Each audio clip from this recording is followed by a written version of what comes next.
Salam saudara terkasih dalam Kristus Yesus. Kita jumpa hari ini pada renungan harian Embun Pagi.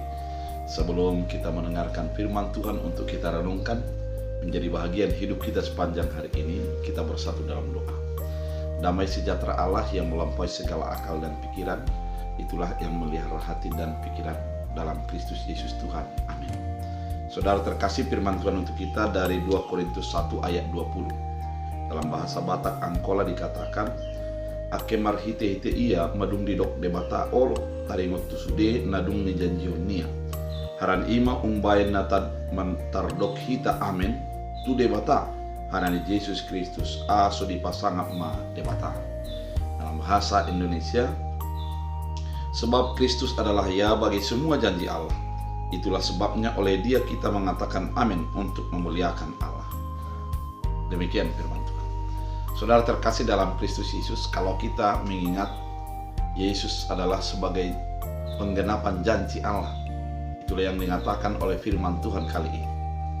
Artinya memang sejak daripada perjanjian lama sampai kepada perjanjian baru, apa yang dinyatakan oleh Allah, yaitu keselamatan, kebebasan, penebusan, dan juga berkat, itu sudah dipenuhi di dalam diri Yesus Kristus.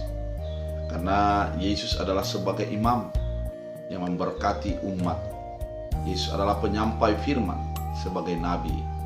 Dan Yesus adalah raja yang memimpin umat untuk menjadi hidup di dalam damai sejahtera.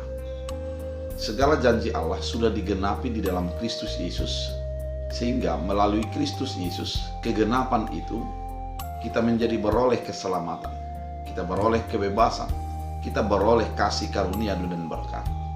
Oleh karena itu, saudara terkasih dalam Kristus Yesus, firman kali ini mau mengingatkan kita bahwa kegenapan segala janji Allah sudah ada di dalam Kristus Yesus.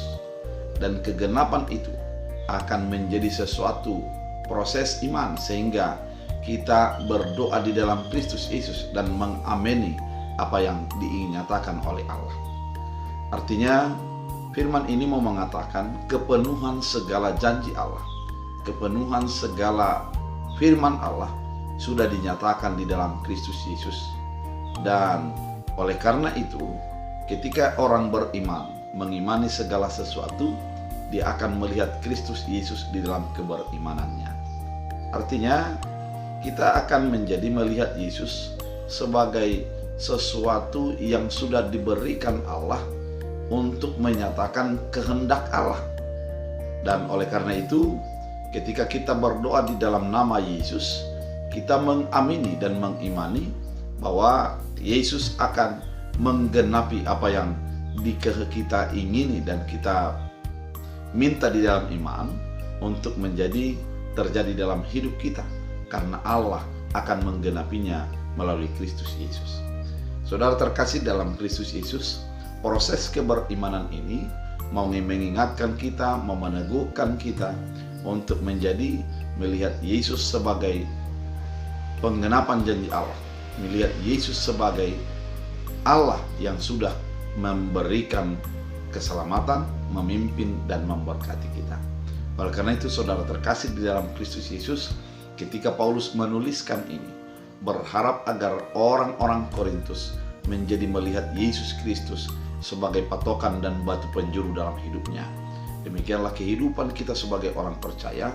Kita harus mengimani dan melihat Yesus sebagai batu penjuru dan patokan iman kita, sehingga segala sesuatu yang terjadi menjadi didasarkan kepada iman kepada Kristus Yesus.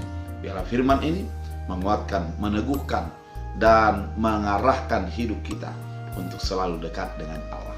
Kita bersatu di dalam doa. Terima kasih Tuhan atas firman ini mengingatkan kami untuk beriman di dalam Kristus Yesus.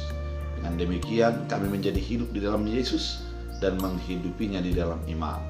Biarlah orang percaya selalu menggantungkan hidupnya ke dalam Kristus Yesus dan mengamini kehendak Allah di dalam segala sesuatu dalam hidup kami. Dalam Kristus Yesus Tuhan, kami berdoa mengucap syukur. Amin.